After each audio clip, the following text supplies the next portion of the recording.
Assalamualaikum warahmatullahi wabarakatuh.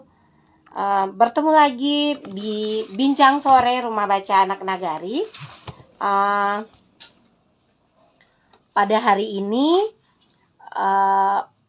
hari pertama di bulan Ramadan, selamat menunaikan ibadah puasa bagi seluruh masyarakat yang ada atau yang mendengar kegiatan Bincang Sore hari ini. Teman-teman, sahabat rumah baca di mana saja berada, hari ini kegiatan Bincang Sore Ramadan kita mulai. Kita full kegiatannya selama 1 bulan penuh. Di sini nanti akan bergabung hari ini hari pertama dengan Kak Mulyati, hari kedua dengan Kak Asro, Kak Asta, Kak Sofia Marni, Kak Devi, Kak Wika, Kak Bakhtiar, Kak Anita, Kak Deva, Kak Uki, Kak Vita, Kak Deni, Kak X Haris, Kak Juanda, Kak Upi, ada Kak Dharma, Kak Subhan, Kak Mulyadi, Kak Belmi, Kak Yesi, Kak Zufri, Kak Ubay, ada Kak Roro, Ibu Leksi, Kak Ardinal, Firdaus Abi, Bang Arbi, ada Bang Khalid, Kak Zulfa, Kak Joni, dan yang lain.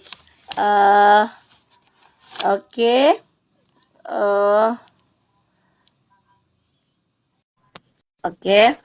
Kamu udah masuk kamu? Oke, udah diterima. Oke. Assalamualaikum. Terdengar jelas suaranya, Kak?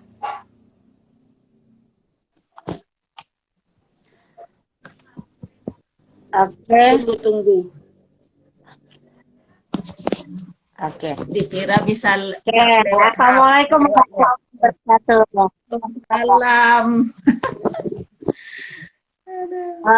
Sahabat rumah baca di mana saja berada, hari ini kegiatan kita, ini kali pertama, kita mulai kegiatan itu jam 16 sampai jam 17 live di IG Rumah Baca Anak Nagari. Kecuali ada tanggal 11 nantinya itu kita 2 kali. 1 jam 14 karena di Papua ya nunggu berbuka dia jadinya jam 14 WIB, dan satu lagi ada juga yang jam 16. Jadi sahabat rumah baca di mana saja berada, hari ini hari pertama Kak Mul sudah masuk. Sedikit saya memperkenalkan Kak Mul. Kak Mulyati dengan nama penanya Mulyati Umar. Kak Mulyati ini adalah guru berprestasi Provinsi Riau. Beliau juga kepala sekolah di SD Negeri 144 Pekanbaru. Selain itu, beliau penulis skenario. Selain itu juga beliau juga sekolah pendidik kalau teman-teman sahabat rumah baca di mana saja berada. Hari ini sahabat rumah baca, baik itu relawan, guru, pegiat literasi di mana saja berada. Kak Mul ini adalah pegiat literasi. Beliau aktif di berbagai kegiatan yang ada di Kota Pekanbaru, baik itu kegiatan puisi, kepenulisan, bahkan ada tulisan juga yang sudah skenario filmnya ya Kak. Banyak prestasi Kak Mul ini yang bisa kita ambil inspirasinya pada hari ini. Jadi sedikit itu perkenalan dari saya. Silakan kamu dulu perkenalan diri terlebih dahulu. Ya, terima kasih Sri. Assalamualaikum warahmatullahi wabarakatuh. Waalaikumsalam warahmatullahi wabarakatuh. Cukup bangga bisa diajak Rumah Baca Anak Nagari untuk sharing sore ini. Di puasa pertama, semoga apa yang dilakukan hari ini berkah, diridhai oleh Allah Subhanahu wa Ta'ala. Kita sharing aja ya Sri ya. Ya. Nah, tadi singkat Sri sudah menjelaskan kami sama-sama pertama kali kenal itu di tahun 2014 dengan Sri Eka Handayani yang pemilik rumah baca anak nagari waktu mengambil S2 di UNP Pendidikan Dasar. Sejak itu mulai berkenalan dan sharing beberapa hal. Memang orangnya aktif luar biasa. Jadi kita ikut-ikutan aktif.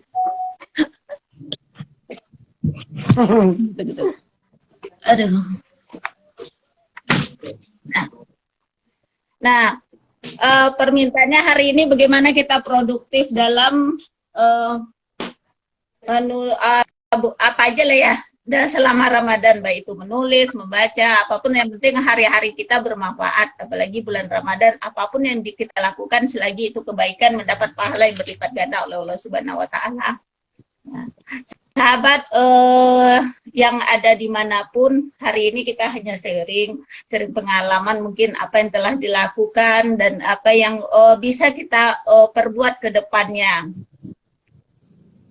Mungkin karena ini berhubungan dengan literasi, saya lebih ke literasi.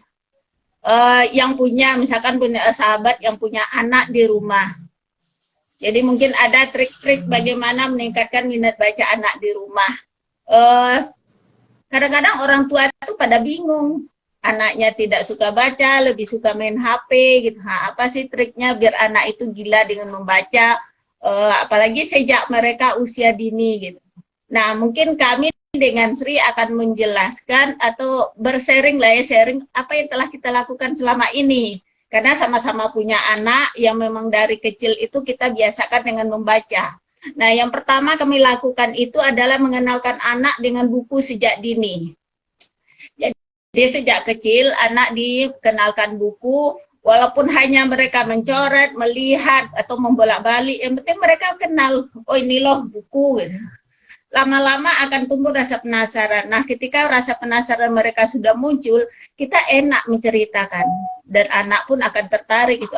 Wah, ini bukunya juga cukup menarik untuk mereka baca ataupun mereka nikmati, walaupun hanya berbentuk gambar. Kadang-kadang anak-anak kecil itu kan suka buku bergambar. Nah, kita lebih kenalkan dia mungkin dulu buku-buku bergambar, lalu secara tidak langsung ketika mereka melihat, misalkan ada gambar hewan, pasti keponya luar biasa kalau anak-anak sekarang. Saya punya ponakan sekarang di rumah itu usia 2 tahun. Wah, itu luar biasa. Jadi, karena mereka sudah dikenalkan buku, itu tiap hari mintanya buku gitu. Walaupun hanya nanti untuk mencoret atau apapun itu, dia akan asik. Nah, yang kedua, setelah kita kenalkan buku tadi, kita ajak membacakan dongeng. Atau mungkin kalau Ramadan lebih afdolnya mungkin dengan sirah Rasulullah. Kita ajarkan membaca, kita ajak dia mendengarkan kisah para sahabat. Nah, untuk itu kan kita harus punya referensi. Kalau tidak punya buku, mungkin bisa cari di Google, ataupun kita pinjam dari perpustakaan-perpustakaan yang ada di sekitar. Nah, saya sama Sri sama-sama pemilik rumah baca. Kalau Sri anak nagari, kalau saya minta risago. Nah, kalau untuk buku-buku sirah Rasulullah itu banyak di rumah. Jadi boleh datang ke rumah untuk meminjam. Dan itu kita buka dari pagi sampai jam 10 malam itu selalu terbuka dan bebas. Silakan saja minjam buku apa yang ada di sana.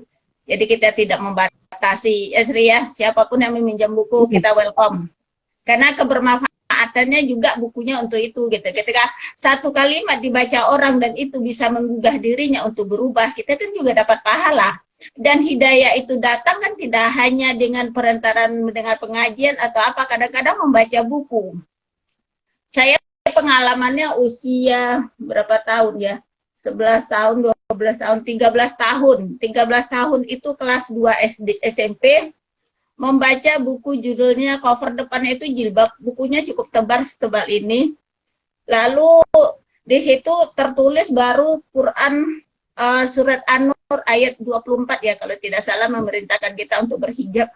Cuma hanya dengan membaca itu tergerak hati, wah saya harus pakai jilbab gitu. Jadi hanya dengan membaca walaupun hanya satu, baru pembukaan. Kalau pembukaan itu baru mukadimahnya, Cuma di situ sudah dicantumkan walau perintah kita menutup aurat. Nah, sejak itu mulai tertarik. Jadi sedikit yang kita baca kadang-kadang bisa bermakna besar ketika kita terbuka pikiran dan hatinya untuk menerima itu. Nih, ada Akila bergabung. Selamat gabung Akila. Ini temannya Aisyah loh Sri, anak saya. Oh, Akila. Nah, Akila. Nah, mungkin trip selanjutnya biar kita beri hadiah dengan memberikan buku. Misalkan ketika dia dapat penghargaan atau apapun itu beri hadiah buku. Ternyata kemarin ada teman saya bilang gini, waduh, masa hadiahnya cuma buku? Mungkin sebagian orang buku itu tidak bermakna, tapi ketika isinya misalkan dia baca, lalu hal itu menarik bagi mereka dan menambah pengalaman, apalagi mampu mengubah karakter dia sendiri, itu luar biasa. Jadi tidak mesti harus hadiah berbentuk barang. Kalau barang kalau makanan hanya enaknya di dalam lidah, ketika udah sampai ke dalam perut kan tidak terasa apa-apa. Jadi rugi rasanya. Kalau buku masih udah berapa lama masih enak dinikmati, dibaca gitu. Nah, jadi lebih asik. Lalu selanjutnya, nah, kami sama Sri nih punya perpustakaan. Nah, berkunjunglah ke perpustakaan.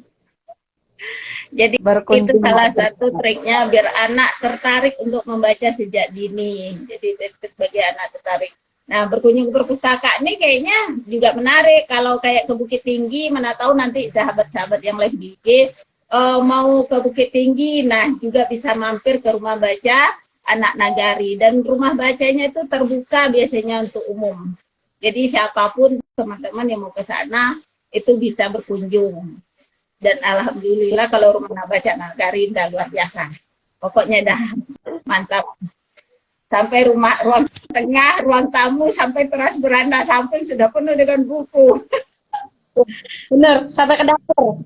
Kemarin sudah. Padahal awalnya itu hanya sebuah kamar ya, sebuah kamar, lalu akhirnya masuk ke ruang tamu, teras. Nah sekarang dibuat lagi di samping itu. Juga penuh dengan buku. Jadi kalau misalkan ada yang mau mampir ke Bukit Tinggi, nah bolehlah mampir-mampir ke perpustakaannya Rumah Baca Anak Nagari. Nah selanjutnya tepatnya mungkin dekat Bukit Tinggi, tapi alamatnya dia dekat dengan kantor wali kota Bukit Tinggi, tapi alamat tepatnya Jalan Kusuma Bakti nomor 12, Simpang Taman Ujung Bypass, Pakoan Arokan Dikir, Gadut, Kecamatan Tilatang Kamang, Kabupaten Agam. Nah, kami 500 meter dari kantor wali kota, tetapi secara administrasi Rumah Baca Anak Nagari ini berada di Kabupaten Agam. Cuma di pinggir jalan besar. Iya. Ah, itu dia. Kalau mau ke Pasaman ya, ke Pasaman arah sana.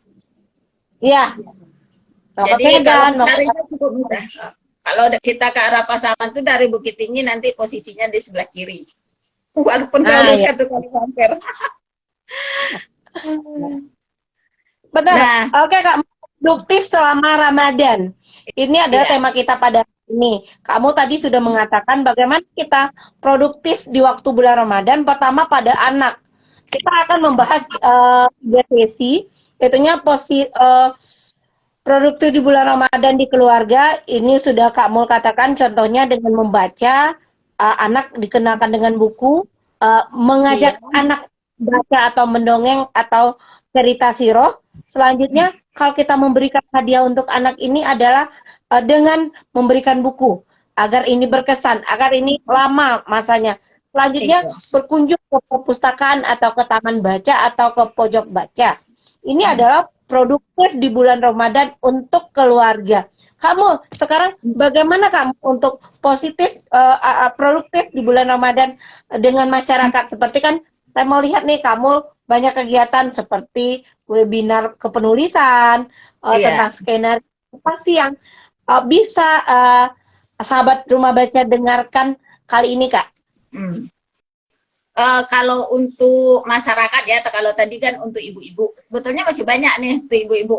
Nah, karena ada pertanyaan, kalau untuk masyarakat umum, agar kita bermanfaat bagi masyarakat umum itu mungkin dengan memberikan kayak pelatihan atau juga keteladanan gitu. Apa yang kita lakukan, kita terapkan dalam kehidupan sehari-hari, dan apa yang kita terapkan dalam sehari-hari itu tuh menjadi teladan bagi masyarakat sekitar.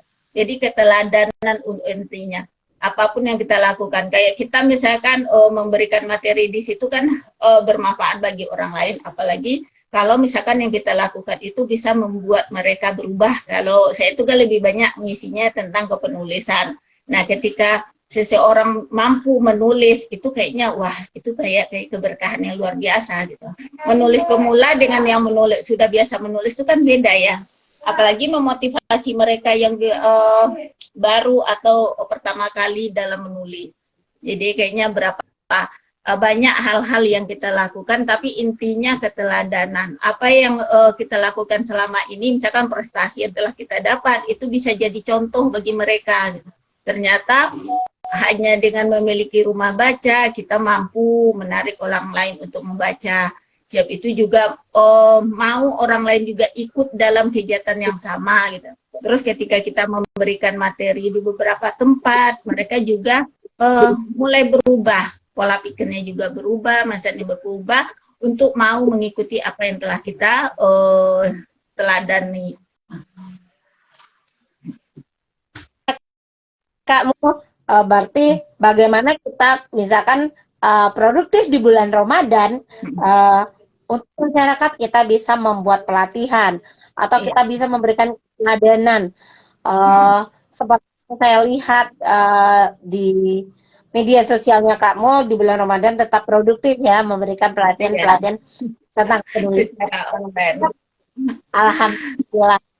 Gini, kan Kak Mul juga tergabung di Forum Lingkar Pena ya.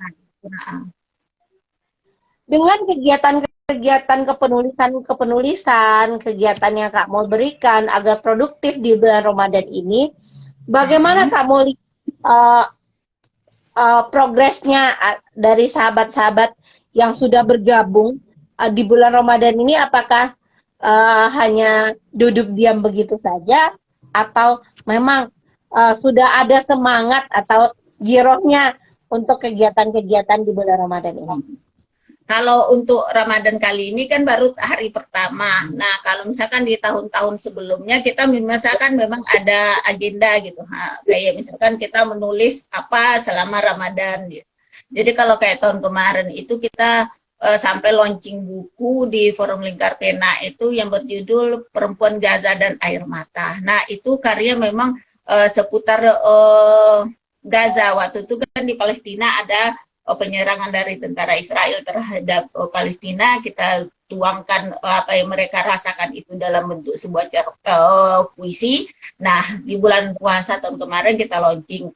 Nah, untuk tahun ini ada juga itu dari Forum Lingkar Pena Kota Pekanbaru juga membuat sebuah antologi, tapi lebih ke bentuk penulisan apa yang mereka lakukan selama Ramadan, lebih ke cerpen tapi cukup panjang, kayaknya sampai 3.000 kata itu. Nah, itu mungkin salah satu caranya, tapi untuk menuju ke sana kita kan mesti produktif nih. Kalau untuk menulis, kalau wawasan kita tidak bertambah, tentu kita tidak tahu apa nih yang mesti kita tulis. Jadi intinya setiap hari usahakan membaca. Jadi membaca buku apapun itu. Jadi intinya membaca baru menulis. Jadi kalau kita hanya sibuk dengan menulis tapi tidak punya wawasan yang kan kita kembangkan dalam suatu tulisan itu, kita juga hasilnya tidak bagus. Nanti intinya membaca. Makanya dengan adanya rumah baca mungkin untuk memudahkan para sahabat semua yang berada dimanapun itu untuk mengikutilah, ternyata intinya dari semua kegiatan itu adalah membaca. Biasakan diri membaca, walaupun hanya 1 lembar, 2 lembar sehari. Seperti Ramadan kali ini kita kan disuruh tilawah kita punya target, misalkan targetnya satu hari itu 1 juz atau 2 juz. Nah, itu kan juga membaca. Jadi ada hal-hal kebermanfaatan dalam diri itu yang mau kita ekspor keluar gitu. Yang penting kita apa yang kita lakukan itu bermanfaat untuk diri sendiri, kita dapat pahala dan pahalanya juga berlipat ganda. Ya. Di kegiatan-kegiatan untuk masyarakat selain pelatihan dan keteladanan, Kak Mo tahun lalu ya Ya. sudah adanya antologi puisi Perempuan Gaza dan Mata. Sekarang insya Allah adanya cerpen sebanyak 3.000 kata oleh FLP Kota Pekanbaru. Semoga kita dan keinginannya terwujud ya Kak.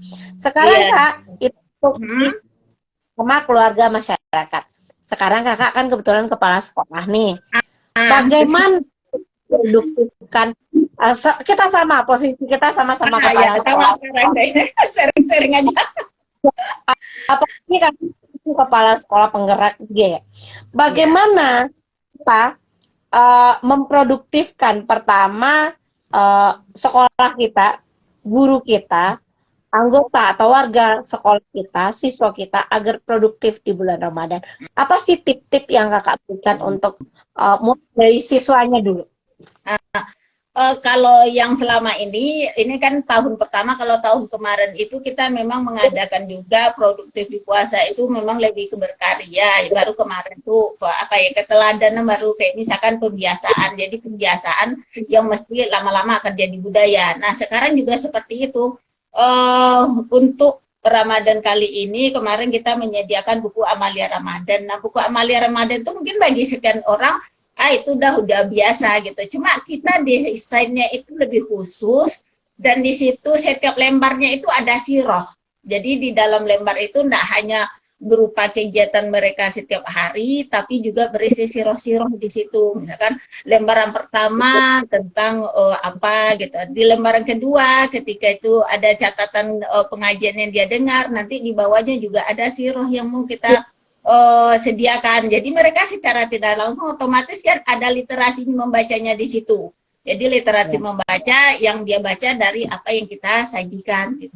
Jadi itu untuk anak-anak sekarang. Nah kegiatan untuk di bulan Ramadan itu nanti memang lebih banyak ke tilawah karena ada target kalau bisa anak-anak target 1 juz. 30 juz itu selama sekolah itu ada sekitar 3 minggu ya. 3 minggu atau 2 minggu itu kita efektif sekolah. Nah, targetnya itu satu Al-Quran itu 30 juz anak-anak selesai. Nah, untuk itu kan kita menyediakan juga tempat yang nyaman bagi anak untuk melakukan kegiatan.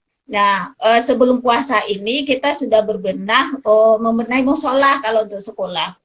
Karpetnya kita belikan baru, musolanya biar anak asik nanti di musola membaca sambil ibadah. Nah, kita pasang AC kemarin. Jadi memang musolanya diberi AC. Jadi selama puasa mereka akan enak karena waktunya cukup panjang itu dari pukul 11 sampai pukul 12.30 di ruangan itu. Kalau anak terlalu ramai kan panas. Nah, ini kita buat dulu ruangannya nyaman. Kalau ruangannya sudah nyaman, anak-anak akan tenang di dalam mengikuti proses kegiatan yang telah kita rancang.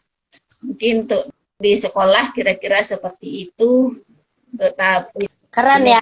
Jadi fasilitasnya dipenuhi dan dibuat dengan program seperti ini kan baru terdengar bagi saya tip agenda Ramadan, tetapi kita memberikan siroh secara tidak langsung. Anak-anak kita juga akan membaca buku sirohnya.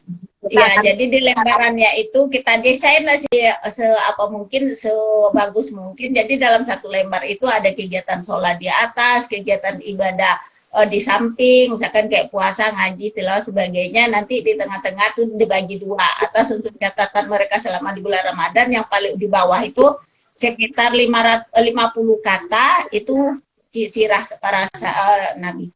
Kisah Nabi dan juga kegiatan selama Ramadan. Tapi dalam itu Kak, itu emang sekolah yang mendesain atau bagaimana, atau Kota Pekanbaru atau bagaimana? Kemarin kita bekerja sama dengan penerbit. Jadi penerbit Suga Publishing kita kerjasama dengan mereka. Tahun sebelumnya juga sudah. Jadi desain covernya itu sesuai dengan sekolah kita. Lalu kita ajukan. Penerbit apa? Suga Publishing. Di Pekanbaru ya? Suka Pulih sini dia di Jawa, cuma di sini ada perwakilannya, jadi kita memang cetak desain sendiri. Desain dulu dari awal. Lalu dengan penerbit kita bilang, kalau bisa di dalam itu tuh ada sirah, oke katanya kan. Jadi setelah jadi, desain sudah jadi, kita juga lempar ke sekolah-sekolah lain. Dan alhamdulillah peminatnya cukup banyak gitu kan. Jadi tidak hanya sekolah kita yang saat ini memiliki buku Amalia Ramadan seperti itu, tapi juga beberapa sekolah. Tapi yang banyak yang pesan itu biasanya swasta. Jadi kemarin swasta cukup banyak. Jadi sebelum H-1, sebelum puasa Lebaran, puasa kemarin, kita terakhir pengiriman itu. Kak, mungkin ada cetak sekitar 10.000 kalau tidak salah. Satu cuma 10.000. Enggak, mau mencetak bukunya sekitar 10.000 eksemplar ada. Satu agenda berapa harganya, Kak? Tergantung. Jadi kita kemarin ada list harga begitu. Misalkan kalau cetak pesannya 100 sampai 200 ya 250 harga segini gitu. Mau full color atau hitam putih. Jadi harga ada dua. Tapi desainnya memang menarik. Mana tahu nanti tahun depan SD Parit Anteng nanti permintaan kita kirim. Karena untuk tahun depan kita udah desain juga. Kalau tahun depan itu mulai dari kebiasaan sehari, misalkan di lembaran pertama itu tentang apa itu puasa. Di keduanya tentang hikmah puasa, nanti di lembaran ketiga tapi lebih ke masalah di Ramadan. Kalau yang tahun ini sirah. Itu sudah didesain juga untuk tahun depan. Jadi mana tahu sahabat-sahabat yang beli dengar dimanapun itu kalau pingin kita siap sedia gitu. Apalagi Bukit Tinggi nanti sudah jadi distributornya gitu. Pak, tadi sudah sekolah kegiatan seperti itu. Sekarang untuk guru-gurunya apa, Kak? Agar produk di bulan Ramadan apa sih yang dilakukan di sekolahnya? Kalau untuk agenda guru secara langsung tidak ada ya. Cuma kalau misalkan kegiatan untuk guru, tapi lebih ke banyaknya pembelajaran. Kan kita mengajarkan PMM nih, jadi gurunya lebih digesek ke PMM karena target nyata harus jadi. Gitu. Jadi nggak beda. Cuma kalau secara religinya memang tidak ada fokus ke anak, tapi lebih ke fokusnya ke siswa memang. Kalau ke gurunya tidak. Hanya kalau guru perannya kan sebagai pendamping. Pendamping mungkin nanti palingan mereka dijadwal seperti biasa untuk hari ini petugasnya siapa. Tapi memang setiap hari guru itu diminta untuk mengadakan kultum juga di musola. Jadi mereka akan bergantian mengisi. Materinya terserah, yang penting seputar Ramadan. Jadi materi diserahkan ke guru, kita tidak menentukan sendiri. Berarti kultum seputar Ramadan diserahkan pada guru. Guru ya. Bagaimana, Kak? Apa di bulan Ramadan ya, karena kita ngejarkan PMM ya, karena sekolah penggerak ya. Sekolah penggerak juga harus isi ya. Gini, Kak, kegiatan seperti kegiatan literasi Kakak, apakah ada di bawah sekolah seperti menulis atau bagaimana dengan teman-teman guru atau di sekolahnya? Oh, kalau itu dibawa. Jadi beberapa teman yang memang sudah bagus lah di dunia literasi. Jadi kita memang untuk program sekolah penggeraknya kan baru tahun ini, dan itu pun belum masuk ke pelatihan pendampingan, belum, mungkin habis puasa kayaknya. Tapi sebelum itu kita sudah bergerak duluan. Jadi apa kayaknya potensi-potensi siswa yang bisa kita angkat. Jadi saya itu melibatkan para seniman yang ada di Riau. Misalkan kayak teater gitu. Karena teater kemarin ada promonya gini, JTR masuk sekolah, jadi kita ambil. Ya udah, jaringan teater Riau ketuanya mau untuk memberi pelatihan kepada anak-anak di sekolah. Lalu kita bawalah pelatih mendampingi anak-anak dalam teater di sekolah. Nah, untuk penulisan puisi juga begitu. Puisi juga kita minta yang memang penyair juga. Jadi rata-rata memang orang yang sudah kompeten di situ. Kadang-kadang kan orang mengisi pelatihan literasi tapi yang tidak bidangnya, jadi kan kadang-kadang kacau, dia hanya seperti sekedar retorika tapi aksi nyatanya kan tidak ada. Kita kan butuh sekarang modalnya dia mampu memberikan teladannya gitu. Nah, untuk kepembiasaan literasi setiap hari kan di rumah banyak nih buku-buku yang memang untuk anak-anak. Jadi dari rumah Mbak Mentari Sago itu dibawa bukunya ke sekolah. Nah, ini di sekolah baru dipergunakan karena buku yang ada di sekolah itu tidak semuanya itu enak untuk dinikmati anak-anak. Nah, yang buku yang kita miliki dengan yang di sekolah kan beda. Tapi memang tahun ini sama tahun kemarin saya itu mulai membeli buku baca-bacaan yang memang menarik buat anak. Kadang-kadang untuk memenuhi kuota, misalkan kalau akreditasi perpustakaan kan harus 2.000 judul. Ya, 2000. Saya tidak mengajarkan banyak judulnya dulu, tapi membeli buku yang berkualitas dan bukunya juga kualitasnya bagus, isinya berkualitas untuk anak-anak. Untuk apa? Misalkan secara kuantitasnya banyak, tapi tidak berkualitas, dan sayang juga. Gitu. Jadi mungkin pola pikir saya dengan teman-teman lain agak beda. Jadi kalau beli buku itu memang saya beli bukunya berkualitas gitu. Kayak ke tahun ini saya menganggarkan sekitar 5 jutaan ngambil bukunya di Jawa. Jadi memang dari penerbit Indiva kemarin pesan buku dan alhamdulillah sudah sampai dan memang bukunya itu beda gitu daripada buku-buku yang biasa kita baca. Kalau di apa namanya penerbit Erlangga itu kan bukunya luar biasa mahalnya. Waduh, tak sanggup sekolah nanti belinya. Jadi memang kolaborasi dan tahun 2020 apa 2021 ya. Rumah Baca Mentari Sago itu kan dapat hibah dari Badan Bahasa Pusat. Dari Badan Bahasa ada buku sekitar 200 kalau tidak salah 200 judul. Itu dalam buku e-book rata-rata. Nah, buku itu semuanya karena di rumah baca segmennya anak-anak sudah kurang, saya hibahkan semuanya ke perpustakaan sekolah. Jadi sekarang buku itu ada di perpustakaan sekolah sudah atas nama hibah. Jadi buku e-book e-booknya cukup banyak di untuk saat ini. Nah, intinya apa ya? Apa yang kita lakukan kebermanfaatan kayaknya lebih banyak di sekolah daripada di rumah gitu. Jadi dari Rumah Baca Mentari Sago apa yang kita dapatkan kalau itu bisa kita bawa ke sekolah, kita bawa ke sekolah karena sekolahnya memang terletak di tepi Sungai Siak dan itu penduduknya menengah ke bawah ya, ekonominya menengah ke bawah. Jadi untuk mengembangkan itu agak susah. Jadi dengan jumlah murid yang sedikit, kita kan juga agak susah juga bergeraknya di dalam alokasi penggunaan dana BOS itu kan. Jadi salah satu caranya yaitu gitu, berkolaborasilah. Kebetulan kita pemilik rumah baca, jadi kita bawa aja ke sekolah. Kan hak vetonya di tangan kita. Nanti istri kan juga seperti itu. Ya, kami sudah meminjamkan buku dari Rumah Baca Anak Nagari ke sekolah-sekolah yang sudah pakai MOU. Iya.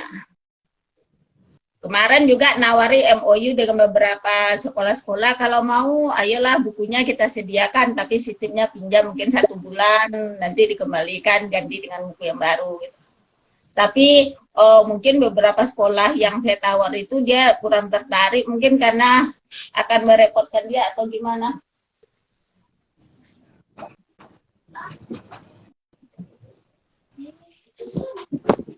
Oke, Mul, tadi kita sudah bercerita nih produktif selama Ramadan pertama di masyarakat.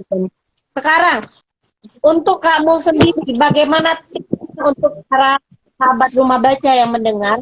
Apa tips?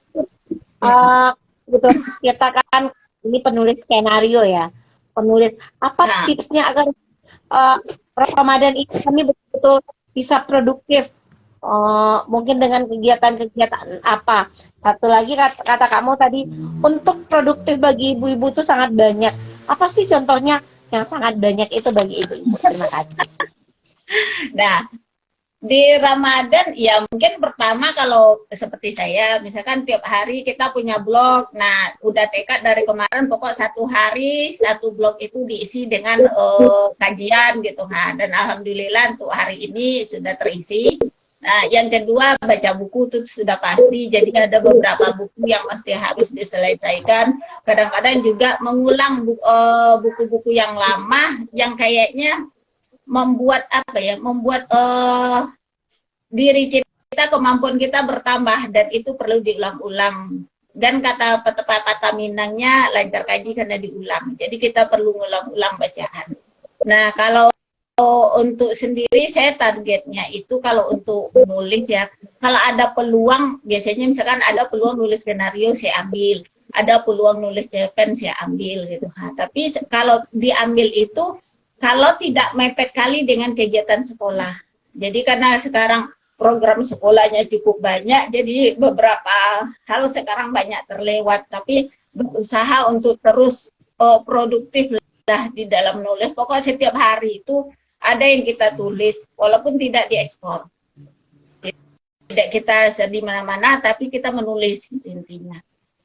Juga targetnya sekarang ini mau menyelesaikan kumpulan cerpen. Jadi tokohnya itu perempuan tua. Jadi dari cerpen-cerpen yang ada itu sekarang sudah selesai 7 cerpen. Nah, ada 3 lagi. Jadi dalam satu buku itu ada 10 buah cerpen, tapi tokohnya itu semuanya perempuan tua yang memang punya dedikasi tinggi terhadap apapun itu gitu, dan perempuan yang tegar. Jadi ada 3 judul lagi yang mesti diperhitungkan nanti. Nah, apakah itu cerita-cerita, Zek? Semuanya tokohnya nenek-nenek, sampai saya diketawakan teman. Kenapa tokohnya nenek-nenek? Karena nenek-nenek itu punya apa ya? Punya sesuatu yang bisa diambil dari tokohnya dia gitu. Dan itu bisa jadi pelajaran buat kita, siapapun yang membaca. Ternyata jadi perempuan tua itu backgroundnya kan semuanya latarnya Ranah Minang. Jadi perempuan Minangkabau itu pada intinya adalah perempuan yang tabah, tangguh, dan mempunyai dedikasi tinggi terhadap keluarga, juga integritas. Jadi dia punya integritas yang dipegangnya, kemanapun dia pergi, dia tetap gigih pada pendiriannya selagi itu benar.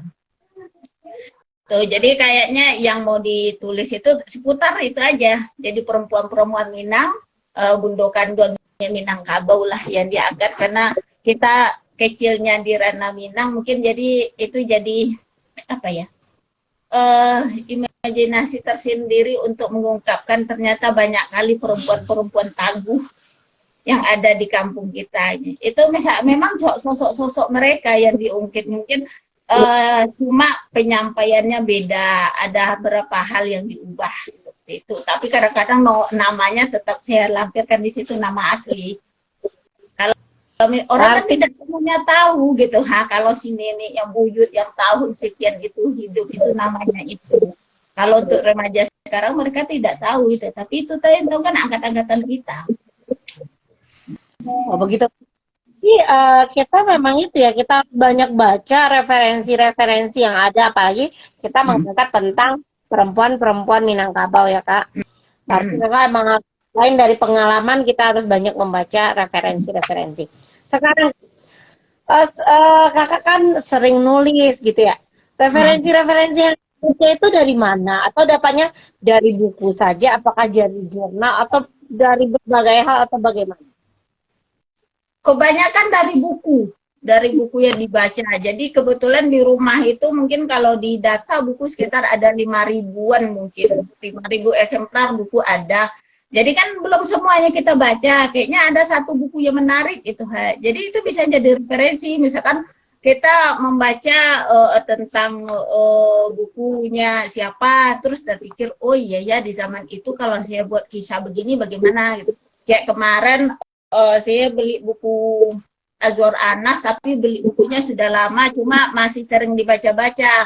Nah, perjuangan Azwar Anas jadi gubernur Sumatera Barat, dari dia lahir sampai jadi gubernur Sumatera Barat, sampai dia menjadi menteri, itu kan diungkap secara detail itu di bukunya dia. Nah, mungkin ada satu bab yang enak kita ambil di diksinya atau kisahnya, misalkan tahun 80-an, berarti kita bisa kembali ke zaman tahun 80-an. Oh, ternyata tahun 80-an di Sumatera Barat seperti ini loh gitu. Nah, itu bisa diambil menjadi latar untuk sebuah cerita kalau misalkan latarnya masa lalu. Lebih banyak seperti itu. Kemarin saya baca buku tentang Turki, itu juga belum selesai, tentang awal kebangkitan Turki itu. Nah, terpikir juga kemarin menyajikan, karena katanya di dalam buku itu antara Indonesia dengan Turki pada dasarnya hampir sama. Secara politik dia sama. Jadi mau diangkat juga salah satu latar waktunya di zaman itu, tapi Indonesianya bukan Turki. Jadi Keren ya. udah mulai dapet. Nah, setiap dapat ide itu kan kita punya HP nih, di note itu kan kita buat coretan. Kayaknya yang mau ditulis besok ini. Nah, tinggal mungkin eksekusinya itu bisa cepat, bisa lama. Kan tergantung moodnya juga kadang-kadang. Apalagi kalau udah banyak kali tugas di sekolah, habis lah istrinya waktunya tuh di sekolah gitu. Jadi moodnya itu udah tertinggal. Tapi catatan itu masih tertinggal. Oh iya, rencana ada target ke sini. Seperti itu. Keren ya, berarti sudah kita rencanakan dan intinya kita harus banyak membaca agar kita kalau yang namanya menulis tapi kita tidak membaca ya susah. Apalagi kakak juga kalau tidak salah sudah ada yang di film kan ya? Sudah. Itu waktu itu Agini tuh kisahnya, Sri. Ini ada Ubay, selamat bergabung. Aduh, segan kita sama senior. Iya, pengantin baru. Samara sampai ke Jannah ya. Amin. Mau kemarin tak datang. Dia pestanya hari apa? Hari Kamis ya? Ya. Nah, itu dia. Hari efektifnya agak susah untuk berangkat ke luar kota. Nah, kalau waktu menulis yang sampai ke diproduksi oleh Sanggar Ananda itu dia gini, tahun 18 ada pelatihan penulisan skenario film di Pekanbaru. Pelaksananya FLP tapi kerjasama sama Pusbang Film. Nah, waktu itu belum ada rencana kalau para peserta itu akan dilibatkan di dalam menulis skenario, tidak ada. Tahun 2000, kan kita punya grup itu, tahun 2019, Adik tuh ngomong, saya dapat proyek dari MNC TV menulis Lenong Legenda tapi versi kekinian. Nah, tapi berlatar dengan dongeng-dongeng atau legenda-legenda di beberapa daerah. Nah, di saat itu kita disuruh mengajukan judul. Jadi dan antara kita sibuklah ngadukan judul ini jadi sampai dah 300 judul kalau tidak salah. Setelah judul, lalu kita eksekusi dari premis ke sinopsis, dari sinopsis ke plot. Nah, itu dulu yang dikirim. Nah, saya itu mengirim sekitar 10. Jadi ada 10 skenario yang dikirim, yang diproduksi itu 2. Jadi perjuangannya cukup berat itu. Dari 10, 2 tapi udah lumayan juga kan gitu. Keren. Bolak-baliknya luar biasa. Setelah dikirim lalu disuruh balik lagi, perbaiki lagi, ini konfliknya kurang menarik atau apa, kita kirim lagi. Jadi selama 1 harian kadang-kadang setelah ditanggap itu bisa duduk aja di pojok. Waktu itu kan rumah baca Mentari Sagu itu belum sebesar ini. Waktu itu hanya pojok di depan rumah. Jadi di situ dibuatlah tempat duduk yang agak nyaman. Jadi bisa bekerja di situ mulai pulang sekolah sampai tengah malam, besoknya lagi asik aja menulis di situ. Karena kita targetnya kan begini, kita tidak memikirkan finansialnya, tetapi ketika karya kita itu diproduksi dan itu kan kita suatu penghargaan gitu loh, karya kita jadi sebuah film. Kadang-kadang jangan mikirkan dulu materi, karena materi itu akan datang tersendiri. Tidak lewat sana, tapi lewat yang lain. Dengan pengalaman itu kita kan bisa sharing, berbagi kemana-mana. Dan itu juga bisa menghasilkan kadang-kadangnya, Sri ya. Jadi jangan pikirkan materi di awal. Apapun yang kita lakukan, jangan berbicara masalah materi. Kalau saya itu kata kuncinya. Kemanapun saya pergi, apapun saya lakukan, misalkan ada orang nih minta review bukunya atau apa, saya tidak pernah bertanya berapa uang akan kita terima. Kayak rasanya itu kurang pantas gitu. Nah, kita itu dihargai nanti setelah karya itu jadi, baru sedikit atau banyaknya, tapi bagi kita sebagai seorang pendidik itu kayaknya ketika karya kita mendapat dihargai aja sampai diproduksi itu rasanya sudah berkahnya luar biasanya. Dan itu 2 judul kan cukup menarik gitu. Yang pertama itu kan Telur dan Asam Mas, yang kedua itu saya ke Rampun Pamenan. Jadi Oh, cerita Abang juga ya? Lenong Legenda yang judulnya Kisah Rambut Pamenan. Yang diangkat Rambut Pamenan karena ingat waktu itu ada beberapa judul tuh yang dari Sumatera Barat, air jernih yang di Baso ya, Baso kan? Ya, di Ikan Jina itu. Ikan Jina itu juga sudah dikirim. Siap itu legenda Lembah Harau. Lembah Harau itu karena tidak bisa karena mencantumkan animasinya itu laut dengan ombak yang besar. Jadi biaya produksinya besar katanya. Kalau produksi stripping di MNCTV waktu itu kan kata Kak Adit itu tidak terlalu besar kosnya. Jadi itu akhirnya batal. Jadi ada beberapa hal deh yang mudah-mudah yang tidak banyak memakan biaya biasanya diterima. Kita bisa targetnya belajar. tahun ini ada lagi tapi belum jadi-jadi nih. Kayaknya kita bisa belajar ya, sahabat rumah baca di mana saja berada, sahabat rumah baca anak nagari. Sebenarnya bisa belajar nih darinya Kak Mul, bagaimana menulis skenario. Karena 10, 2 diantaranya sudah difilmkan. Berarti, betul kan tadi, Ada kita tidak 8 memiliki naskah yang masih mendok kan itu. ya. Kita bagaimana kita menjadi yang bermanfaat, bagaimana karya kita itu bisa sampai ke orang, mungkin itu adalah kepuasan tersendiri. Karena kita sama-sama juga pemilik rumah baca ya, mungkin kamu kita juga tidak gaji atau apa, tetapi kita senang, kita puas. Saya yakin kamu udah menulis juga seperti itu.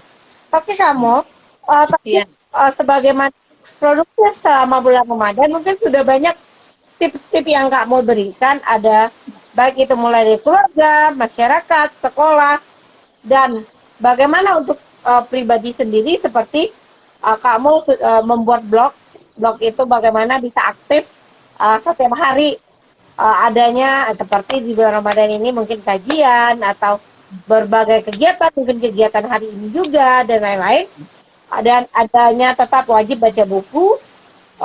Kalau ada peluang kita ambil. Nah ini peluang-peluang seperti apa saja yang biasanya kamu ambil untuk suatu kegiatan? Karena saya tahu kegiatan kita ini padat, apalagi kamu juga sebagai seorang kepala sekolah, founder dari rumah baca. Bagaimana sih kegiatan-kegiatan peluang-peluang apa saja yang kakak ambil? Biasanya peluang kepenulisan, misalkan ketika ada tawaran gitu menulis ya kita ambil karena kan menulis itu rentang waktunya kan tidak singkat, jadi bisa malam kita kerjakan atau di hari weekend bisa kita kerjakan, jadi tidak mesti harus saat itu. Tapi kalau tugas wajibnya kita kan tetap, apalagi di sekolah kan, di sekolah itu dari jam 7 sampai pukul 2 siang sampai pukul 3 itu kita masih di sekolah dan itu adalah hal yang wajib. Kadang-kadang di sela kan tidak semua hari itu kita sibuk.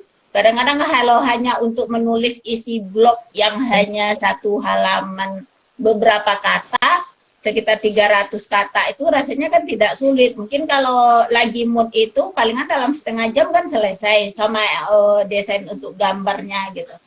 Nah, itu rasanya tidak membuang, tapi intinya apapun yang kita lakukan gunakan diri kita untuk bermanfaat untuk orang lain ya. Ketika diri bermanfaat bagi orang lain walaupun sekecil apapun itu, tapi ada kebermanfaatan bagi orang lain. Nah, itu sesuatu keberkahan yang luar biasa bagi kita dalam hidup.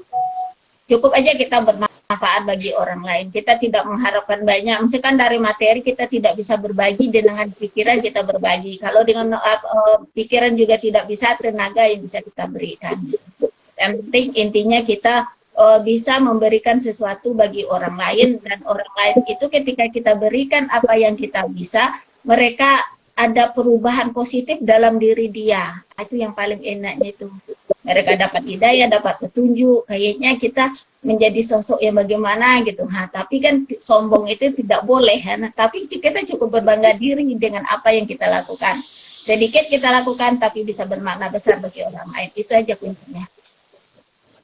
Oke Kak, berarti kata kakak tadi kita tetap berbuat berbuat manfaat, bermanfaat bagi orang lain. Wah, Kak, Nah, dari perjalanan panjang Kak Mul ini dari guru berprestasi sampai ke kepala sekolah belum. apa Kak yang membuat Kakak bisa seperti ini? Apakah dengan keproduktifan setiap hari atau apa tips yang Kakak lakukan? Mungkin doa orang tua ya. Karena di balik apapun yang kita lakukan itu intinya kan orang tua. Jadi doa orang tua itu kayaknya membuat jalan kita semuanya dimudahkan oleh Allah gitu. Intinya sayangi kedua orang tua kita, bagaimanapun keadaan mereka, dengan sayang kepada orang tua, memberi perhatian kepada dia, apa yang kita dapatkan kita bagi dengan mereka. Lalu doa orang tua apapun itulah bentuknya, insya Allah akan membuat jalan kita atau pintu kita itu di mana-mana terbuka. Jadi jalan itu akan dimudahkan. Intinya itu. Jadi sayangi orang tua.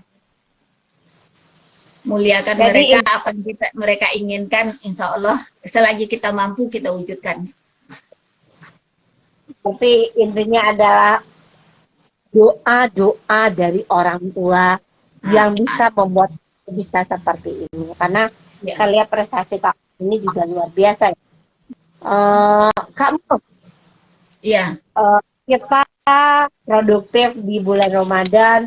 Mulai dari ini mungkin banyak ya cita-cita kita seperti bagaimana nanti di akhir Ramadan. Kata kamu tadi kita bisa juga ngajinya sama khatam Al-Qur'annya ya untuk bulan Ramadan. Kita juga harus tidak hanya di dunia, tetapi kita juga punya misi-misi atau cita-cita kita untuk di akhirat nanti. Itu ya. Kamu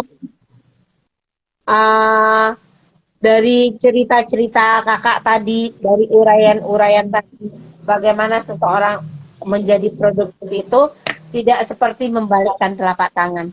Banyak yang harus kita lakukan. Banyak rintangan-rintangannya. Sekarang Kak Mul, bagaimana Kakak? Kan selama ini nih banyak bergerak. Bagaimana menghadapi rintangan-rintangan supaya kita tetap produktif? Bagaimana ya? Kalau sih gini, jalannya aja kehidupan itu seperti air mengalir gitu, ha. Kalau air mengalir, ketika ada hambatan di situ, dia kan akan mencari celah lain untuk mengalir lagi. Atau dia nunggu penuh dulu, baru dia tumpah. Tuh kan makanya seperti air mengalir, jalannya aja itu. Kalau tidak ada jalannya ke sini disumbat orang, misalkan berarti dia kan mencari celah yang lain untuk mengalirkan airnya. Otomatis air itu akan tetap mengalir. Kemanapun lah muaranya, yang penting ujungnya adalah kebaikan. Jangan sampai kita salah langkah, itu aja dalam hidup itu. Karena pengalaman dari tahun-tahun lalu, apapun yang kita lakukan, yang penting bermakna. Dan itu menuju ke arah kebaikan. Jadi intinya, kita menghadapi hidup seperti air mengalir, di mana nanti ada yang tersusun, kita cari celah lain. Supaya kita lebih bermakna dan hidup. Cari celah yang lain gitu. Nah, ya udah kita cari aja celah yang kecil itu, walaupun kecil tapi lama-lama kan agak besar juga, tapi dia mampu mengalir.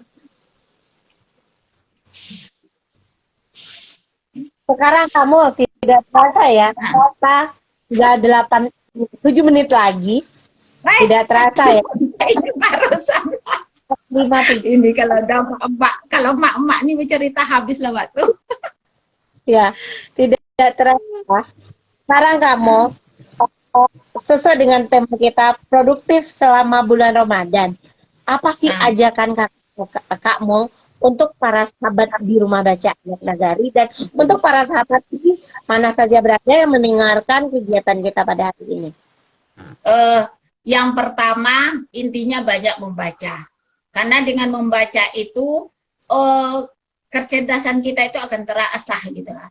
Kita yang biasa membaca dengan orang yang tidak biasa membaca, pengetahuan itu akan berubah. Cara pandang terhadap hidup juga berubah. Gitu. Nah, jadi intinya apapun yang kita lakukan, membaca karena itu akan membangun membangun citra diri kita positif, citra diri positif dalam diri, dan kita juga menjadikan diri itu sosok-sosok yang bijaksana. Jadi dalam kegiatan supaya kita ke depannya langkah kita bagus, apapun yang kita lakukan bagus, intinya banyak membaca, karena kita akan bijaksana. Ketika satu ada masalah yang kita hadapi, kita mikirnya ya udah, masalah itu biasa saja. Setiap manusia hidup pasti ada masalah yang dihadapinya gitu. Tergantung kita menghadapi, kita panik atau bagaimana terhadap masalah. Tapi kalau kita santai menghadapinya, insya Allah jalan keluarnya juga mudah. Termasuk Ramadan ini baru Ramadan pertama, kita akan mengikuti Ramadan kedua, ketiga sampai ke-30 nanti kita punya tekad. Misalkan tekad kita saat ini apa? Selesai dalam targetnya Al-Quran hafal misalnya, bukan hafal. Selesai tilawah dalam 15 hari 30 juz, berarti kita 2 kali khatam selama Ramadan. Nah, itu yang mau kita galakan. Terus kalau misalkan kita ada mau berkarya atau apapun itu, azamkan dalam diri itu bahwa kita mampu. Ketika orang lain mampu, kenapa kita tidak? Apa bedanya kita dengan mereka? Seperti itu. Mungkin jalan mereka lebih mudah, jalan kita berkerikil tajam, tapi kan kita juga melewati jalan itu. Jatuh bangunnya kita itu akan membentuk citra positif dalam diri dan membuat kita menjadi orang-orang yang tangguh, insya Allah. Luar biasa. Luar biasa. Jatuh bangun kita itu kan membentuk citra diri ya, membentuk karakter kita juga ya Kak. Ya. Akan melatih kita juga. Agar banyak hal yang kita dapatkan. Jadi enggak usah takut ketika gagal sekali itu dunia kita kayaknya runtuh, enggak, bangun lagi, bangkit lagi, kejar lagi apa yang kita mimpikan. Saya aja tamat SMA tahun 93 lalu kuliah tahun 2004, 10 tahun lebih itu untuk menduduki bangku kuliah, masih bisa produktif kita dengan hasil yang cukup lumayan dan bisa juga melarai gelar magister pendidikan. Itu kan apa? Karena kita jatuh bangun untuk meraih itu perlu dan akan indah pada akhirnya. Jadi jalannya aja hidup itu seperti air mengalir tadi. Akan sampai di muara yang sangat luas, mau kemanapun kita menyesal juga bisa. Luar biasa. Gak terasa ya, hampir 2 menit lagi. Keren. Karena mungkin banyak ya yang bisa kita ambil dari kegiatan hari ini, bagaimana kita jadi produktif, seperti kata Kak Mol tadi, dengan lika-liku hidup yang dijalani, tidak menyangka akan produktif setelah 10 tahun tidak di bangku pendidik. Akhirnya bisa, bahkan kita sama-sama ya, pada usia kita beda, sama-sama bisa meraih gelar MPD bersama. Nah, kita sama-sama kuliah. Targetnya selanjutnya lagi Sri. Semoga dimudahkan sebelum usia 55 tahun. Itu aja. Saya salut dengan semangatnya sahabat Rumah Baca di mana saja berada. Sebagaimana yang Kak Mul katakan tadi, kita harus produktif kapan saja, di mana saja. Jika ada jangan cemas dengan halangan itu, kita lewat saja seperti air yang mengalir. Bagaimana? Karena di dalam kita menjalani sesuatu, kerikil-kerikil atau halangan-halangan itu adalah itu yang akan menempa kita agar kita bisa lebih baik, agar kita bisa lebih maju. Jadi teman-teman sahabat Rumah Baca di mana saja berada, kita jalani segala sesuatu yang bisa kita jalani dengan syukur dan keikhlasan. Dengan keikhlasan. Jadi segala sesuatu akan terlewati dengan berbagai keikhlasan yang kita miliki. Sahabat Rumah Baca di mana saja berada, di pertemuan pertama ini, di bulan Ramadan ini, semoga kegiatan-kegiatan kita menjadi amal ibadah dan kita harus tetap produktif walaupun di bulan Ramadan. Jangan jadikan Ramadan sebagai penghalang dan jangan di bulan Ramadan ini kita hanya tidur-tidur saja atau hanya tidak produktif? Ayo kita memproduktifkan diri kita. Mungkin banyak kegiatan-kegiatan yang akan bisa kita lakukan, seperti tidak hanya berkarya, tetapi kita bisa juga dengan literasi inklusi sosial yang menghasilkan, dan berbagai macam kegiatan-kegiatan yang harus kita lakukan agar kita terus produktif. Ya, Kak Mul, begitu Kak Mul? Ya, siap. Kegiatan hari ini cukup segini. Sudah jam 17. Sekian dari saya sebagai founder Rumah Baca Anak Nagari. Terima kasih kepada Kak Mul, founder dari Rumah Baca Mentari Sago, Kepala Sekolah SD 144 Kota Pekanbaru, penulis dan penulis yang luar biasa ya. Biasa aja. Oke, salam literasi. Salam literasi. Semoga bermanfaat. Assalamualaikum warahmatullahi wabarakatuh. Screenshotnya dulu ntar kamu. Ya. Oke.